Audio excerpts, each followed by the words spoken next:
Assalamualaikum warahmatullahi wabarakatuh. Baik lagi di channel Akbar CK. Nah, ini ada yang sangat mengejutkan ya.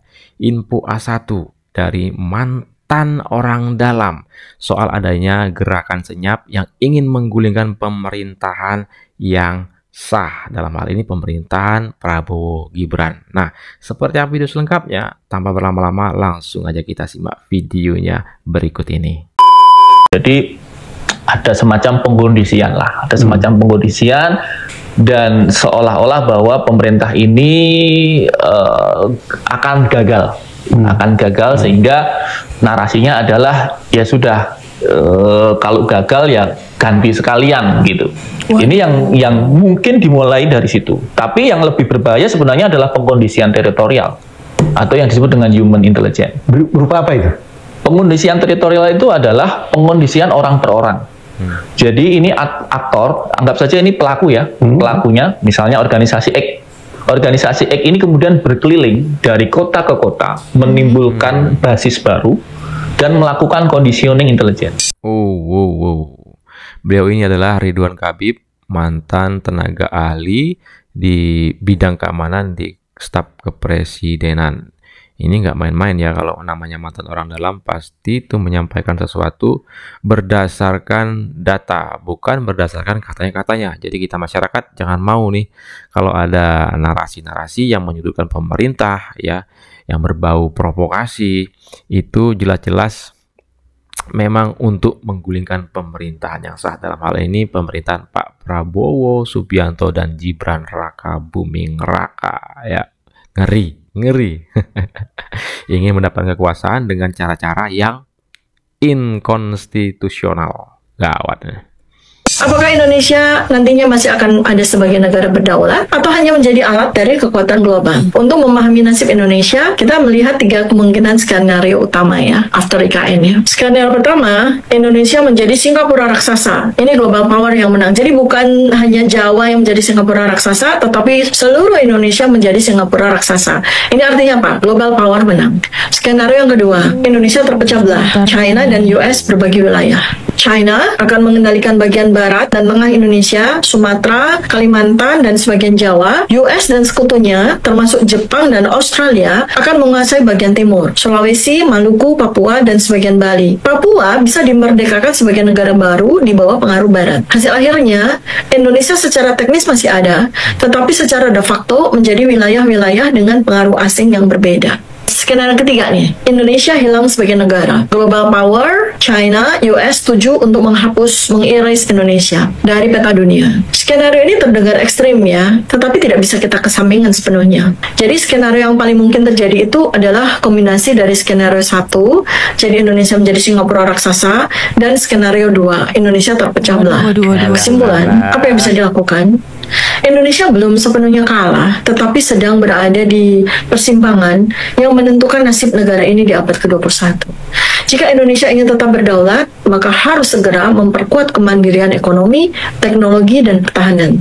Jika tidak ada strategi nasional yang kuat, maka Indonesia akan menjadi pion dalam permainan kekuatan global.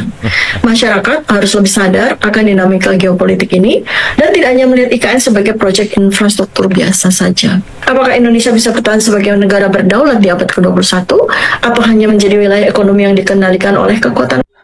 Ini dokter analisanya entah kemana-mana ya, nakut-nakutin aja. Skenario terbaik adalah Anies Baswedan menjadi presiden.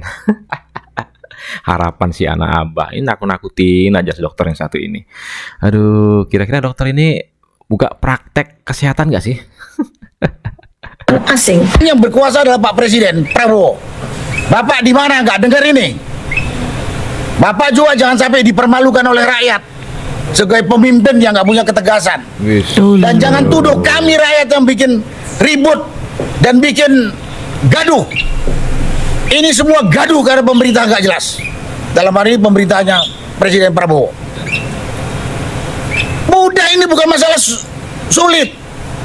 Saya tahu ada kekuatan besar melindungi Jokowi.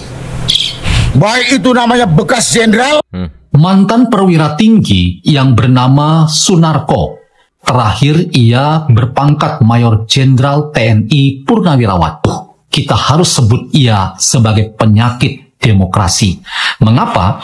Karena adabnya terkait dengan lisannya yang tidak bisa dijaga dengan menyerang sana-sini, termasuk menyerang orang-orang yang telah memberikan legasi bagi kepemimpinan Indonesia yang lebih baik ke depan, dengan menyebut Jokowi sebagai aktor bermasalah dan mendorong agar Presiden Prabowo melakukan tindakan tegas untuk melengsarkan Gibran, termasuk ia menyerang Presiden Prabowo sebagai orang yang melindungi Jokowi. Ini adalah narasi yang menyesatkan sekaligus membahayakan bagi keamanan negara. Kita harus mengkategorikan pernyataan penuh kebencian dan fitnahan dari Sunarko ini sebagai bagian dari narasi para pembenci demokrasi, termasuk juga ia harus diposisikan sebagai pengacau demokrasi, dan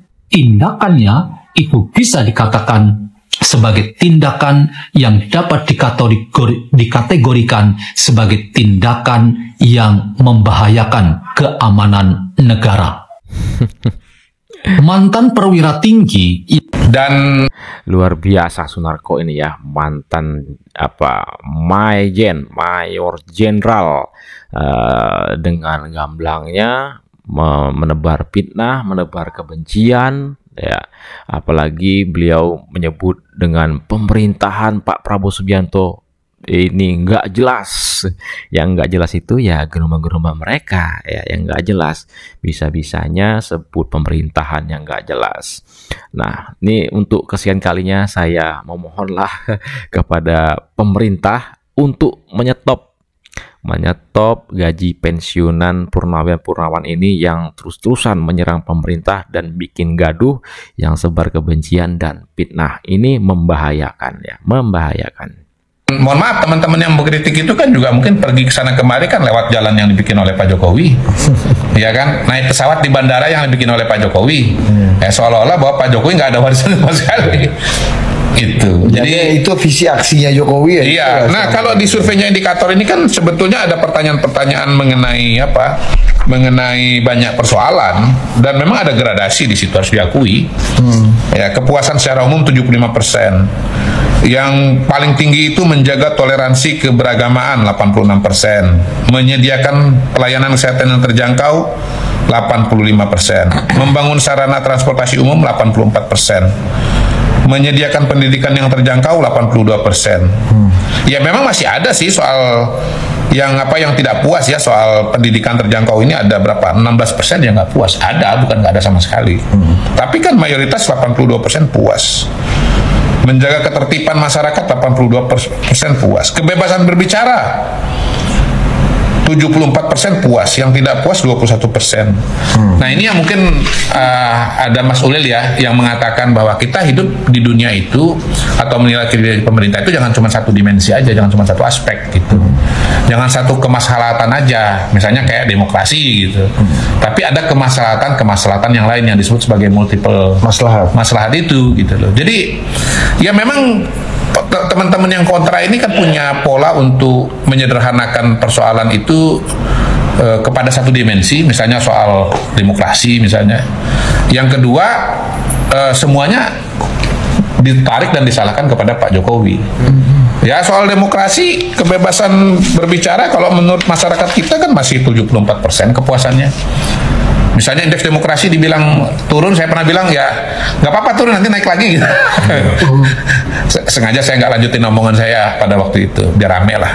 Ya sebetulnya kalau kita bicara indeks demokrasi Indonesia yang dibuat BPS turun 80 ke 79, bukan turun ke 39 atau ke 29 ya, dari 80 ke 79 ya, turun dikit lah. Gitu. Jangan-jangan masih, kalau ini penelitian statistik masih dalam margin of error nih, jangan-jangan. Yang kedua, yang dari majalah Ekonomis, Intelligence Unit itu kan turun. 2022 6,7, 2023 6,5, 0,2 kok. Nggak turun jadi angka dari 4 jadi 2 gitu, enggak. Jadi ini kasihan kan, kita kasihan aja lihat orang-orang. Enggak aja cara berpikirnya nih di luar di luar akal sehat, di luar konstitusional juga. Seolah-olah kalau nyerang Jokowi, Gibran nanti ribut sama Prabowo, lalu sampai pada Gibran tidak dilantik nanti. Ya, betul. Ini kan kasihan kita. Ada ahli tata negara di situ, mantan Menko Polhukam di situ, ya kan? Di situ juga para dokter-dokter yang kumpul. Dan cara berpikirnya seperti ini, bagaimana nih negara mau maju? Gimana negara mau maju ya? Orang-orang pintar bisa-bisanya berpikirnya itu jadi sebaliknya, nggak waras bisa dikatakan ya. Yang bilang pemerintahan Pak Jokowi selama 10 tahun itu merusak ini, merusak itu, merusak demokrasi, merugikan negara, korupsi. Bicara asal-asalan tanpa berdasarkan data sama sekali. Hanya berdasarkan kebencian dan ketidaksukaan. Apalagi soal pemakzulan Wapres Gibran. Seolah-olah Pak Prabowo diam gitu ya. Ya bukan masalah Pak Prabowo diam. Sekarang persoalannya apa yang sudah dilakukan oleh Gibran Rakabuming Raka? Kejahatan apa yang dilakukan oleh Gibran Rakabuming Raka? Nggak ada.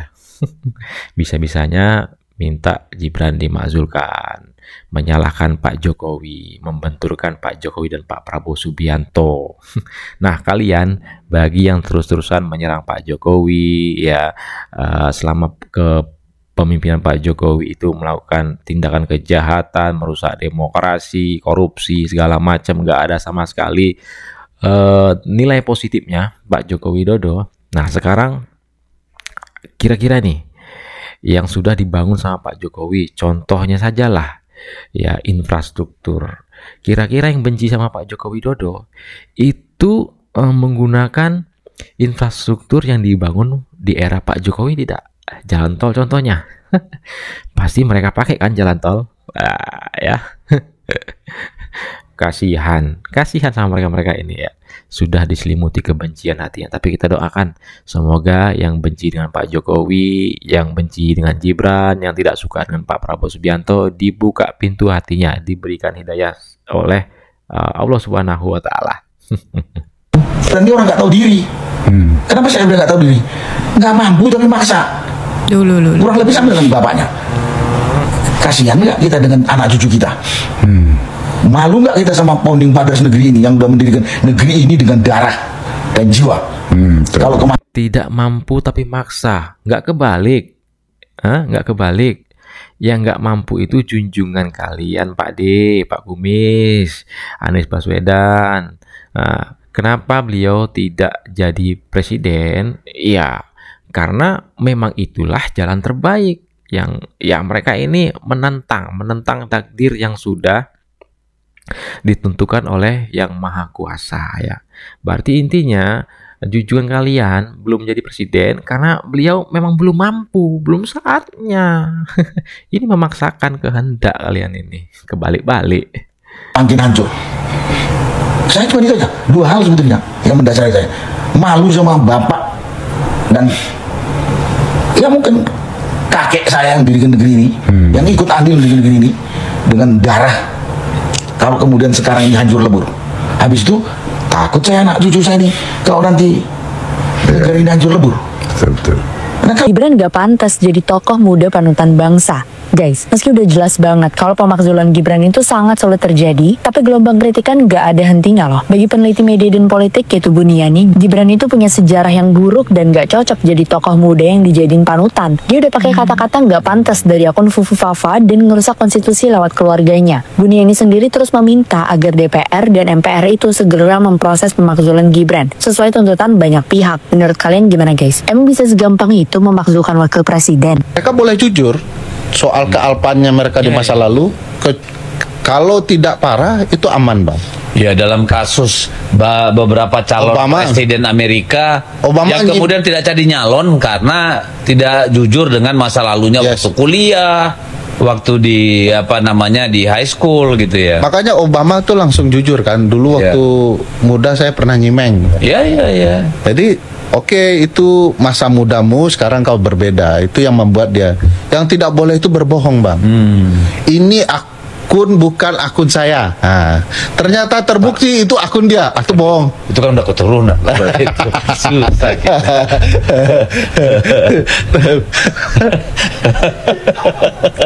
Ya, itu kayaknya genetik itu.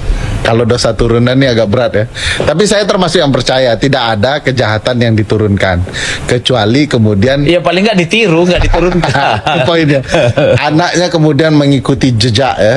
Ya di mana-mana kan buah tidak jatuh dari pohonnya kan. Tidak jauh dari pohonnya. Tidak jatuh jauh dari pohonnya. Inilah pembicaraan antara ternak banteng dan ternak onta, bicara soal kejujuran yang mereka yang tidak jujur.